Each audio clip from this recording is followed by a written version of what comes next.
your corner, Josh. I'm ready for it. You know what? I've been waiting for it. Have you?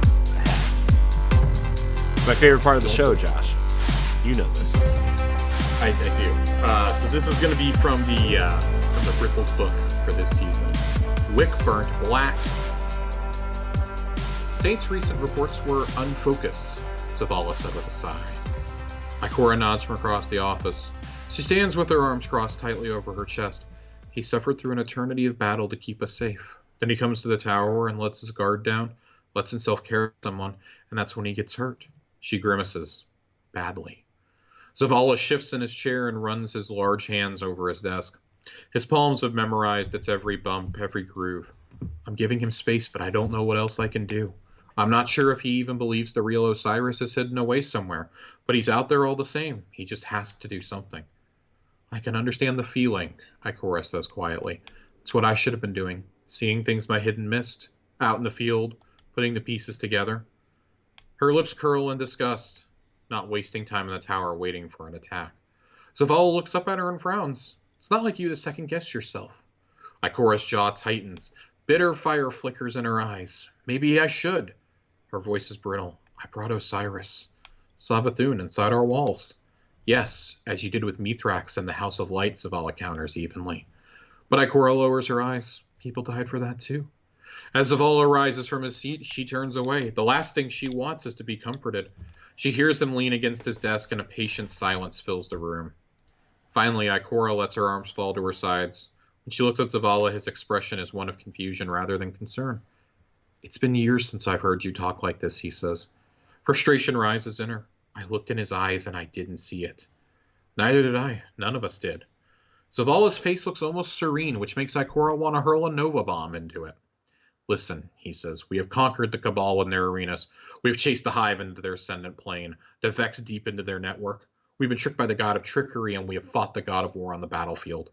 Zavala's mouth tightens into a grim line. When we go up against the gods, we fight them on their terms. That usually means we take the first hit. We can't choose when that happens, but we can make damn sure we're the ones left standing.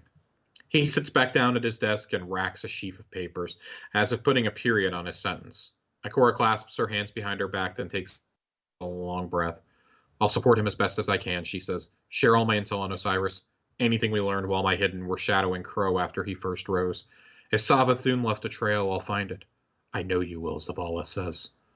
Ikora allows his words to reach her. I wish there was a way to get him back, she says quietly. Saint or Osiris? Zavala asks, looking up. The hem of Ikora's robe whispers softly across the floor as she leaves his office. This almost certainly feels like it's set up for what we see in the trailer, with Ikora and the maps and all the papers that she has on that whiteboard that we see in the Witch Queen trailer. This feels like it's direct setup for that, like that her and the Hidden are going to take a starring role for once in an expansion. Yeah. We've heard about the Hidden for years. We've gotten messages from Anor, and we know that Eris was part of the Hidden at one point. What? So, can you remind me what the Hidden are? So, the Hidden are Ikora's spy network, essentially. Think of it like Uldren, when he was the Prince of the Reef, had his crows, his spies. That's very much what Ikora's people are doing. They keep her informed on all the dealings out there in the world. Eris was a Hidden, for example, and would report to her on what Marasov was doing because Eris had the trust of Marasov. I do feel like this is kind of starting to brace us for the possibility that Osiris is actually completely dead. Yeah. And he's not being locked up like Mad Eye Moody somewhere. Between this and the Savathun lore that we got a few weeks ago, it definitely feels like we're careening towards that. Mm-hmm. And if that's revealed, I think Saint is the one who ends up doing something really brash and maybe the one who frees Savathun on accident. Yeah. Before Mara is ready. Mm-hmm. I'm definitely afraid of what's going to happen. I don't think Saint is in any danger of being killed off. I do think Crow is in danger at this point, though. Which is weird because I do think Crow is. They spent so much time. Well, we've had a whole year with his story now. To be clear, I don't think that Crow will be killed off, but I do think there is some level of danger for him now. Yeah, and it's because he's so determined to talk to Savathun, and Mara and Petra are trying so hard to prevent it. at some point he's gonna get to talk to her. He's gonna find out who he is. Like we've seen, Mara's plan is for him to gradually find out who he was, and for parts of Old Aldrin and Crow to kind of merge together. Mm-hmm. And I don't think Crow wants that. I think as Crow finds out who he was, he's going to be disgusted. Mm-hmm. I think he's going to see the way he acted towards everybody. Yeah. In pursuit of vengeance, in pursuit of revenge, and is going to say, no, enough is enough. Yeah. The other one that we've got, I don't think we've covered this one, but if we have, we have. It's for Lawrence Driver. I don't think we've talked about the Lawrence Driver yet. And it's a short one, but I think it kind of gives us also a clue for where we may be going with part of the 30th anniversary event and whatnot. What about this rifle? Scorso asks over the sound of two brakes moving cargo. Her overseer, a 3-armed vandal named Pilksney. Pixie? We're going to say it Pixie. Pulls back Pixie. The drop covering it. I'm saying Pixie. He takes a moment to assess the way the rifle is placed together from non-weapon components, then motions toward where the Briggs are walking. Good meals can still spoil, Pixie says. Bring it, but all these spare parts can be left behind. Scorso nods in acknowledgement, but instead of immediately returning to work, she slides up close to Pixie, her eyes darting around the warehouse. Is this really happening? She asks in a whisper. Pixie steps away from her as she sets the rifle down on a nearby crate. Maybe. 2 hands in greeting, 2 hands concealed.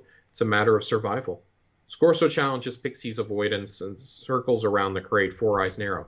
Spider's scared, she whispers again. Isn't he? Pixie quickly leans in. You say that any louder and I can't protect you from what will happen next, he says in a sharp whisper, glancing over his shoulder. Where would we even go, Scorso asks, searching Pixie's many eyes. Her supervisor's answer is a backpedaling shrug. Don't know, Pixie lies and gives her a toothy smile. But like some Elixni say, the light provides. This is small, but I think this is slightly consequential. We know Spider is furious that we bought Crow's freedom off of him.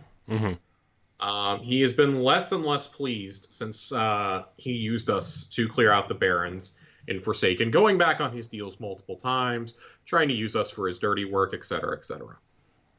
That is going to come to a head. I mean, we had to kill Spider's brother during the Black Armory stuff. He's the one who tried to do the heist from Scourge of the Past, and he's the one who tried to do the heist in Outbreak. So I do wonder at what point do we fight Spider himself, and surely it won't be until the Tangled Shore is sunset. Mm-hmm. You think it'll be some sort of dungeon? I could very easily see him being a dungeon boss. In fact, I even said, I said that I felt this could tie into 30th anniversary content. We know in the 30th anniversary dungeon, Zur is the one giving us the instructions to go through it. Right. What if Spider is trying to pillage it of all of its riches and we have to get Gallowhorn and kill it? Maybe. Could be. Dude, give him the fucking Tannix chair. Give him the Tannix shank. Oh, God. I just want to see him riding around on it. That would be hilarious. I'm kidding. That also would probably give me nightmares. If Tannix comes back, dude, at any point. If Tannix comes back, I'm going to hear the choppers of Nam when I spawn in.